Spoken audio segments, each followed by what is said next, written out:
Welcome everybody to This Week in X. We are here to discuss the issue Hellions number 7, released on the 2nd of December, 2020. So big spoiler warning, we're going to discuss every possible plot beat there is to discuss in this issue. We might even reference the other X-Men issues that are out this week or in the many weeks that have happened since 1963 when the X-Men debuted, because this is a This Week in X. Plus, we could also maybe mention things that are happening elsewhere in the Marvel Universe. So you have been duly warned that spoilers will abound. And with that, let's jump right in.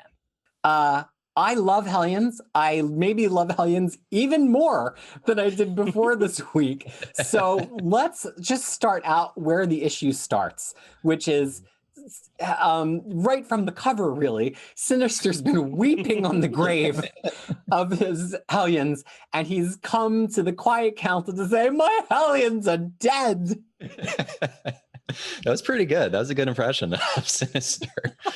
He's like at 11 or 12 in this book, and it's pretty incredible just how much he plays up every single scene and how much everyone else around him in the council either enjoys it or wants to kill him. Like everyone's just like, it's really like he's just the most in every single scene.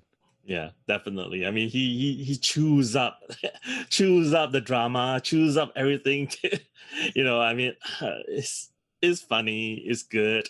He is also sinister in this run, and I really enjoy how they are portraying him and how they are playing, positioning him in certain ways in the entire scheme of things.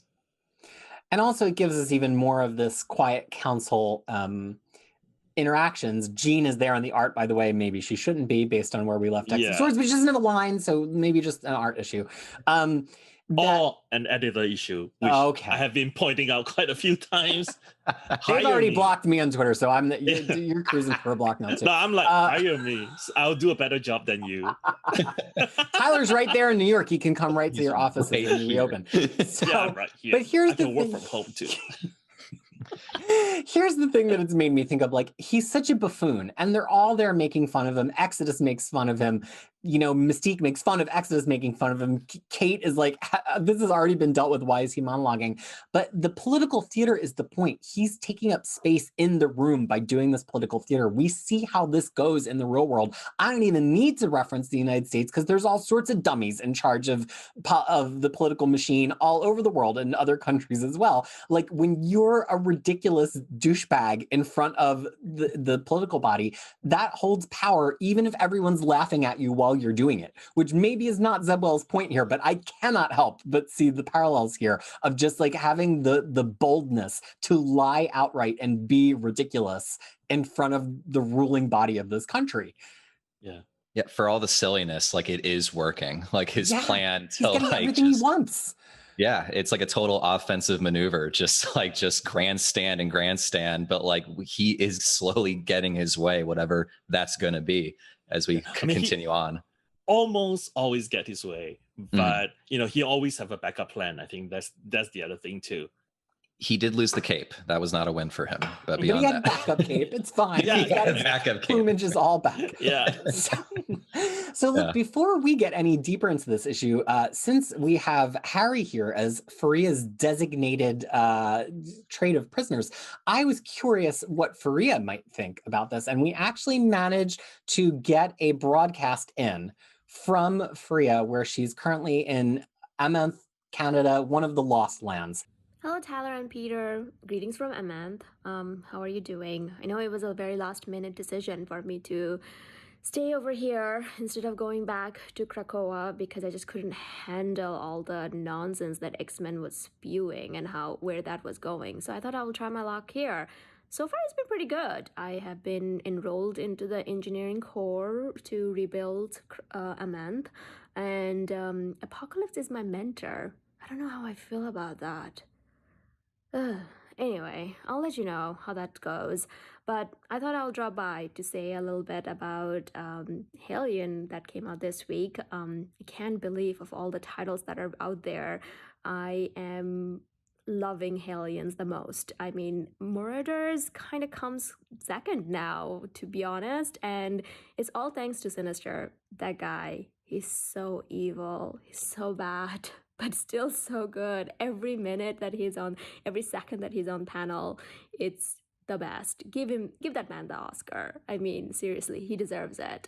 So I'm glad to see how once now that X of Sword is over, where what's going to happen next, and the first thing we get to see is that Nanny came back as an egg, which, I mean, I was hoping that wouldn't happen, but that's what it is. But she's enhanced, something that I didn't think we will be adding to the Resurrection Protocol lore. But here we are. And also the fact that something I don't think we talked about, that Orphan Maker's power, and then the fact that he can't come back with his X gene expressed. I am super excited to see what that means. What's his power set? I didn't find any information on that. And looks like it can be devastating, so we need to go and get his suit. That's the first. That's the arc. So I am hella excited. I mean, I can't express how much I'm looking forward to the next issue already. But yeah, and who is Cameron Hodge? He doesn't seem like a good news, but hopefully the new guy I sent, Harry, is working out. I was told he's a very good podcaster, so hopefully his mutant power of podcasting comes in play and he does a good job. I know he will. He's cool. I think so. But anyway, so I don't know when the next transmission is going to be, but at least from now, from me, goodbye. And, I miss you guys. Hopefully, one day I get to come back from Amenth. But until then, bye. I think we can actually use a lot of what Freya covered there as our map going forward, right? So we want to talk about the Araco deaths and being honed. We want to talk about Nanny and Orphan Maker and Wild Child too, who she didn't mention, coming back. And then we want to talk about what she didn't talk about, which is this mission that the Hellions go on, and where we wind up at the end with a certain Cameron Hodge, who Freya apparently has never met before. Tyler and I have been waiting for this, I think, to happen. So do you know who he is? Okay, absolutely not. I have no idea. We're gonna get there. So let's talk about this coming back honed. Honed how? What do you think it means? Especially, I think Wild Child, we get the most moments with where we can get his honedness. How did it read to you?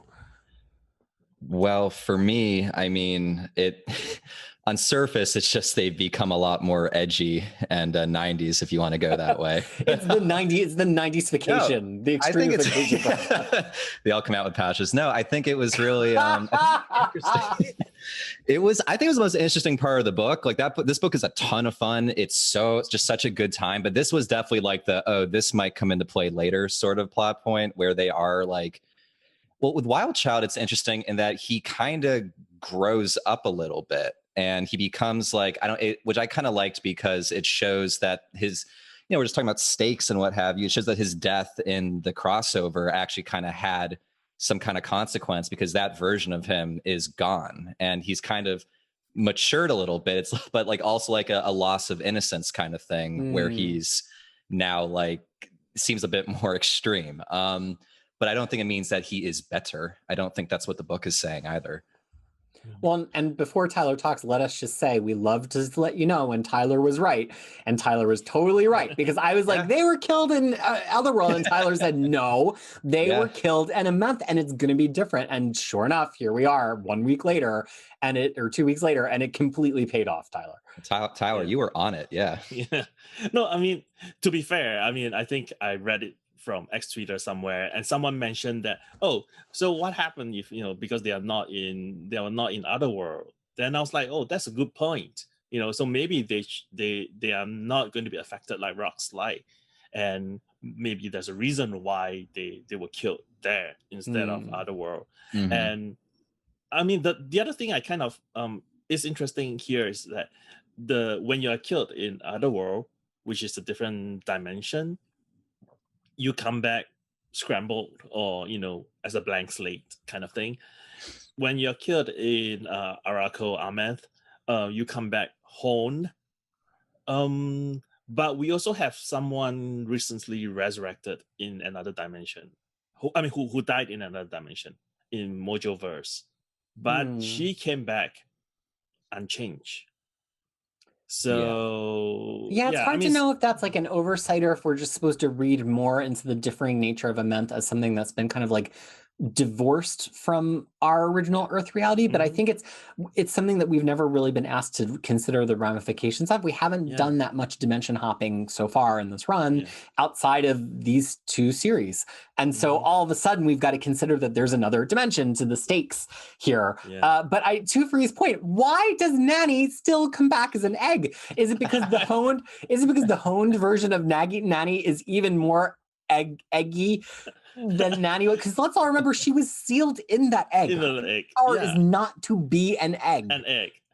It's kind of horrifying. And it is horrifying. The very first scene that she appears, she's in egg with arms and leg popping out of the egg. She doesn't come out of the egg itself, but she's just like walking around with just considering the horrible ramifications of this. I mean, I do like just it's kind of just very elegant, but just makes sense that like if you die in Otherworld, you come back not really making sense. And if you die in Araka, you come back kind of more extreme because that place is kind of extreme and sucks, like it's going to make it harder. So like it's just a very clean, nice little like consequence of dying in either place. Yeah, to me, this whole honed thing, it's almost like, when you compress something, right? You compress an image or an MP3 that's a lower quality. It doesn't sound less like the song. It's just encoded so that the information that matters the most matters more, right? That's the whole idea of compression.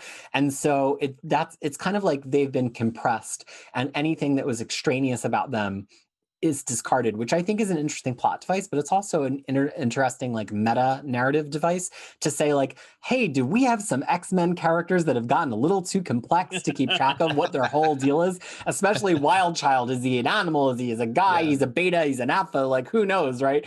But it's like, let's just get to the point. He's a wild child. And it's like, great, I have a list of other X-Men characters that we can kill in Amenth to get to the honed version of him. Let's go right down the list. I feel like a good character needs to die there so we can see the contrast of like what they're like. Does Scott Summers become more neurotic? Like, is that going to be his thing? Like what? Shots fired from the Fariha position in the video. Shots fired at Scott Summers. I like Scott Summers, but he's that guy. So, I mean, it's just like, I feel like we just need to see more like what like less morally ambiguous characters are like if they died. And I feel like this is something that is not going to be dropped going forward. No. I can see this coming back later. Hopefully not just from Wells. Apocalypse did say that, you will hear from me again. So yeah. I mean, what happens if Apocalypse gets killed over there and gets brought back? Like, do we want to know what the honed version of Apocalypse looks like? Ultimate. Well, it's going to be like more pathetic to like Genesis. He just loves his wife more. He's just really my wife. I'm more unfit. I'm so unfit. So look, Nanny and Wild Child are not the only two who come back. As Fariha mentioned, Orphan Maker comes back, but Orphan Maker comes back in such a way that we are very concerned that his X gene has been turned on, so he's not in the mission here. And so, which sends Tyler and I flying to the X-Men wikis around the internet, and his power has never been mentioned ever before. I even reread all the X Factor, like his first X Factor. Well, you went hard. Yeah, I was like, wait. Did they mention anything? Because I mean, my assumption initially was that, oh, he's after Maker because Nanny and him are snatching kids away from the family. So they're actually making orphans from there.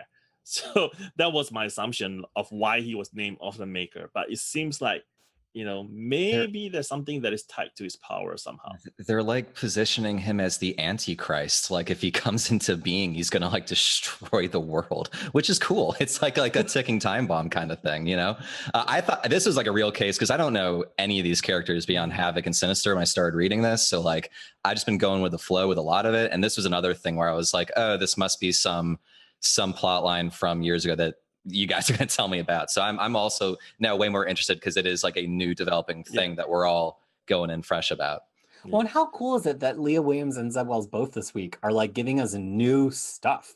Like it definitely feels like X-Men sometimes can just become like a regurgitation machine. And I know that Hickman is trying to really steer it away from that in his own Hickman-y way. But I think it's great when all the other authors actually start adding in their new stuff. I mean, who knew that we were going to get innovations out of, Orphan Maker of all characters? Who knew that we were going to start caring about the relationship between Grey Crow and Empath? Like this is just crazy. I think that's why Hellions, everybody's responding to it so much.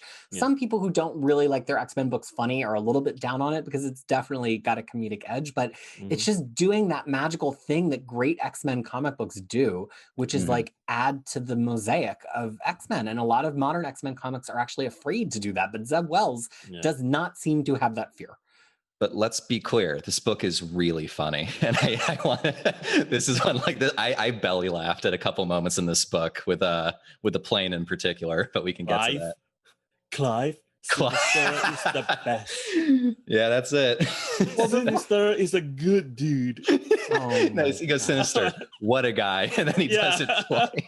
It made me think, I mean, we might as well just talk about it now because we're into it. We got to talk about Clive. Think of, this is probably my number one reference that I make, The Hitchhiker's Guide to the Galaxy, when the ship computer is super, super optimistic and Marvin hates it because it's so happy. He's like, and it's like, guys, we seem to have encountered 2 missiles, which are getting, it's like so oppressively happy. And it just made me think of that. We're all gonna die. I was laughing when like the build up and he's just like, Sinister, what a guy. And then I start laughing when he's like, the AI is saying like, hey, no, wait, I can't get in an escape capsule. And then when Sinister just goes, Clive, I laughed so hard I scared my cats. It was a whole thing. It's just really funny. Like this book's really, really funny. Yeah. I mean, and his plane is called a scramjet. I was like, and he said that, well, I spent a lot of time training the AI. So he's training the AI to be like, to praise him all the time. They like each other. That's the best part of the joke. Like he's way closer to the robot than he is to his teammates. Right. Have we ever seen Sinister be nice to anybody? Like the part of the layers and layers of the joke is that Sinister's sad that the plane gets blown up. Well, supposedly genuinely sad. Right. Like it's like his not in the beginning where a moment of pure human emotion out of Sinister for the dead AI. Gosh, it's so funny. This book, it took me a while to get into this book just because like so much of it was foreign to me in the beginning. But like once X of Swords kicked in, I've just been like locked in with it. This book's amazing. Well, so backtracking a couple of scenes, we get Havoc and Emma, who primarily are connected through their participation in Axis and also X-Men Blue. Like these are not, you don't have to dig real deep to find their history. This is not another one of Scott's loves that Havoc is trying to win back. I know.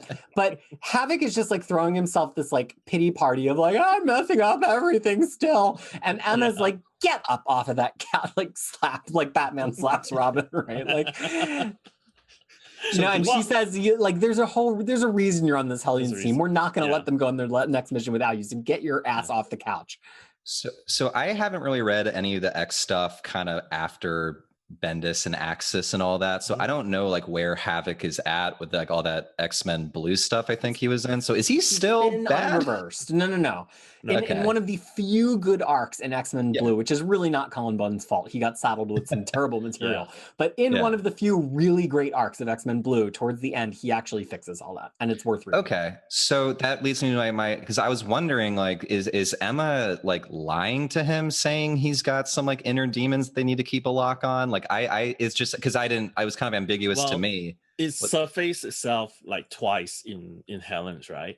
So once, like in the very beginning of Hellions 1, where he became a little bit evil kind of looking, and then the other thing was at the end of the first arc where he blew up the entire orphanage, and it's kind of triggered by certain things.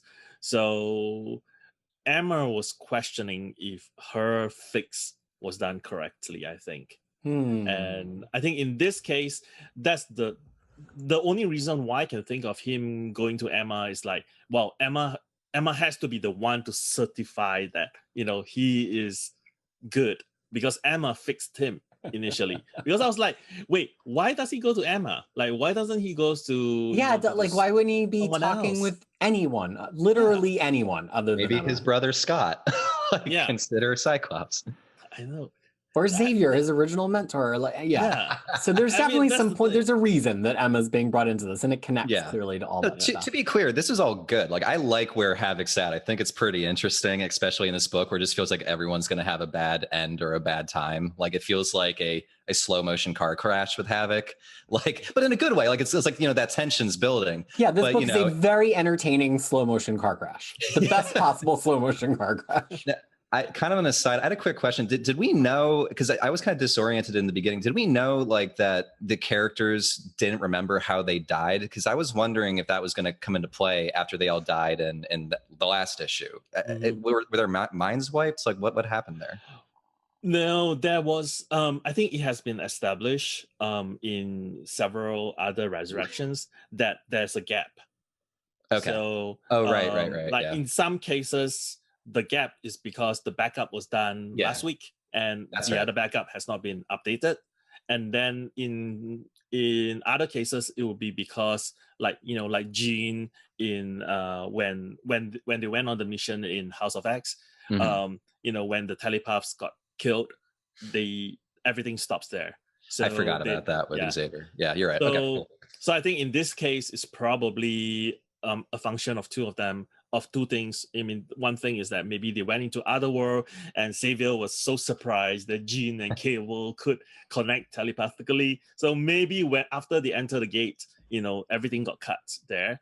And it was a mess when they came back. So maybe Xavier also did not know that, Sinister killed the others. This is why we need that. Yeah, go on, sir. Oh, just this is my very similar kind of like fan wank, no prize version of that, which is that knowing everything that was happening in Otherworld and knowing that the backups are not constant, right? They're periodic in some way. We found it back in House of X, at least weekly, although clearly for some of the more active characters, it's more often than that. Mm-hmm. That I've decided that when they come through the gate, that it probably triggered a backup, which is why they can remember their mission.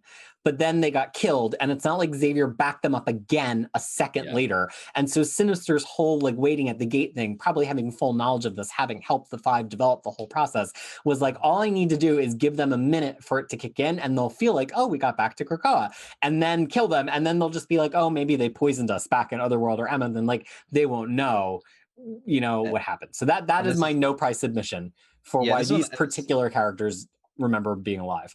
No, that's a good point. And this might be like one of the first resurrections I can think of where there was kind of some deceit and intrigue and where it mattered that much how they died for like the larger context of the story. So like, yeah, this is why we need that book about Xavier's resurrection schedule. I'm starting a petition. We need to see what he's up to.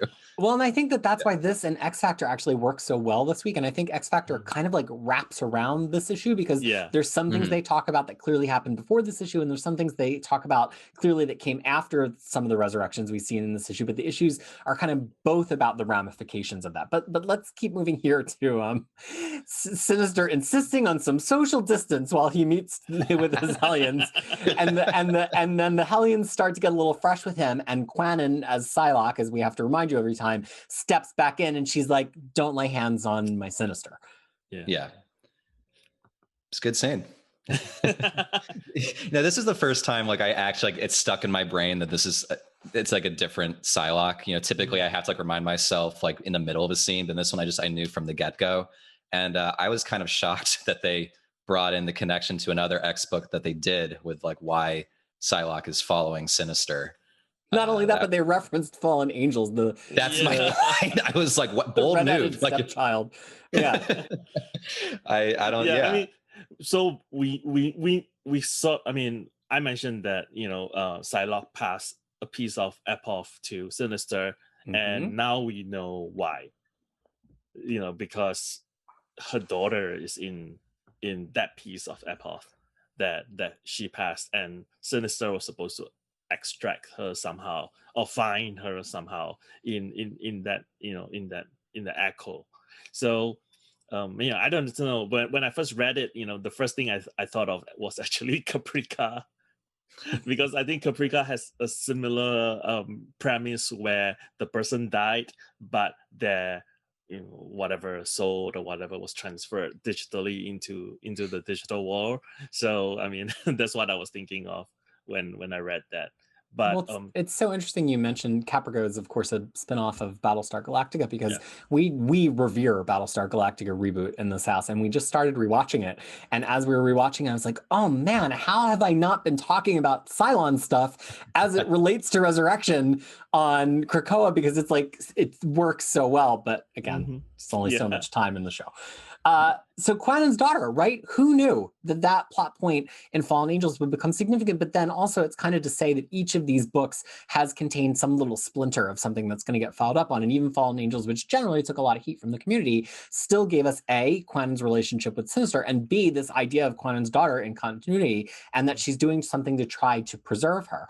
Sinister, of course, being just the worst, responds to this protective moment from her with, have I told you how pretty you are when you're loyal? Which I find extra hilarious because it's not just like an awful guy being like, you're so much prettier when you smile, but it's because Sinister doesn't care if you smile. He only cares if you smile upon him, right? So Sinister's like, I love how you look when you're defending me. He is the son of his own world. He really is. He's safe travels, like don't mess up my AI, which brings us back to all the Clive stuff. Can we talk about the red crystals that appears here too? Is it coincidental or is it like those? I don't know, because they appear in the X book. I mean in Docs and now Rocks quite often, right? So I'm just wondering if that crystals is going to play a part somehow. Well, they're so often a signifier of Sinister himself. And I think that we were speculating last week, like, oh, we saw them in Amenth or something, and we were wondering what that meant. But it's like, is it a sign of something related to Krakoa, or is it a sign of something related to Sinister? I think is where my questions are starting to center.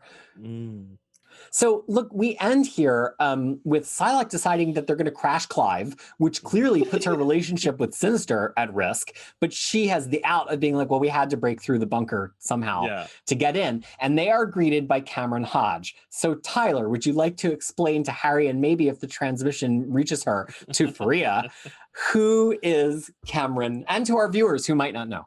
Who is Cameron Hodge? I think a really short version would be Cameron Hodge was a friend of There's no Warren. short version. Yeah, was a friend of Warren, and he was the one who funded and conceptualized X Factor. The original X Factor. X Factor. Yeah. When the original X-Men was pretending to be like mutants, hunters, and stuff like that. Okay. And then, but he turns out to be a mutant hater.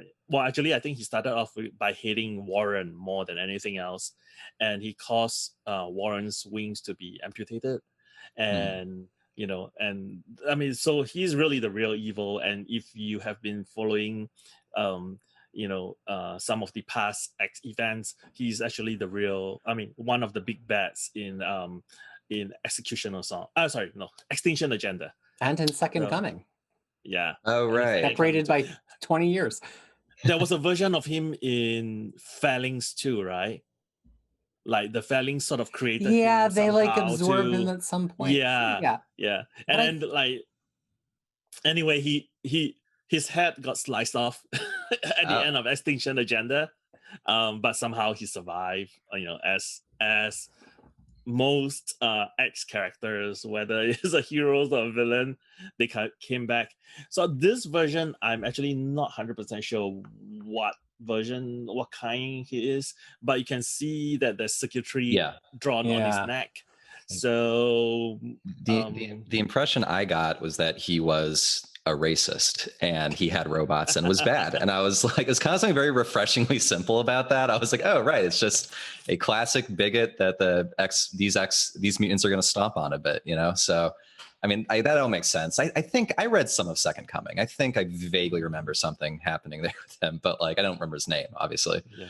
I think But, I think the thing to me, if I had to like roll it up into a really tight little ball, is that he's one of the kind of bigoted X-Men baddies that actually used to be on the inside with them to some extent, right? Like he had their okay. trust. Okay. That's Yeah. not the case with Stryker. That's not Yeah. the case with the Purifiers in general. Some of, people like Elixir used to be part of that and then came to the X-Men. But Hodge is kind of unique, I think, and that he's a human that was legitimately friends with Warren at one point. And then over the years, his jealousy and his bigotry kind of grew to lead him to be on the outside. So Tyler covered all the big plot points where he's been. And you can find him again and again and again. I think maybe Rosenberg used him briefly too in that dreadful run that came right before this, but I'm not sure of that.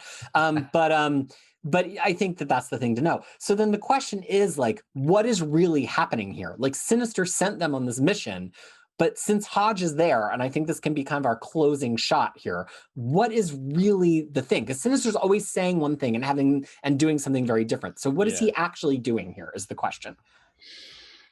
I mean, I would imagine maybe something to do with like augmentation. If this is a character who's come back with some kind of like robotic element, if he did get his head chopped off before, but that's serious spitballing on my part. I mean, I don't know, but I kind of like all the callbacks to some of these old established characters, and I think, if anything, I'm really more interested in seeing what happens to Aftermaker.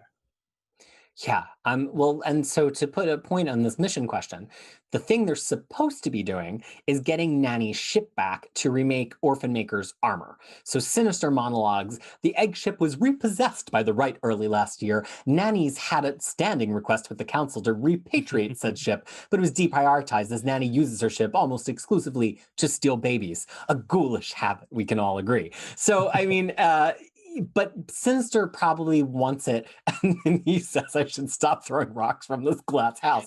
Anyway, but there's a reason he sends them there, whether it's because he knows the Cameron Hodge encounter is going to be there, whether he wants her ship for something, whether he wants something for the Right. Every time Sinister's acted so far, it has been in self-interest. Final call. Anything else that you needed to get off your chests about this Hellions issue? Yes, the Horn Nanny doesn't have any lipsticks anymore. Honed Nanny has taken her makeup regime down. Yeah, maybe it's a more nude color. I don't know. Now. My favorite line of the issue is when Sinister goes, Apocalypse bought a house on Amenth. Does no one else find that weird? Just really, really good. Just super, super funny. I just like this issue. Like, again, like I don't know all the history of Cameron Hodge and what have you, but in the moment, I don't feel like I'm missing anything. And that's super nice just to, not have that like pulling me back while I'm reading it. Awesome. Well, look, that is it for our discussion of this week's issue of Hellions number 7. Look out for our other This Week in X episode this week about X Factor number 5. We have a lot to say about that issue. Or you can hear everything all in one go if you just listen to our podcast episode of Crushing Comics, because we will put all of the things from This Week in X together in one big lump sum. So on behalf of me, Tyler and Harry here, Fariha in her remote broadcasting location, thank you so much for joining us for another episode of This Week in X. Bye. Bye.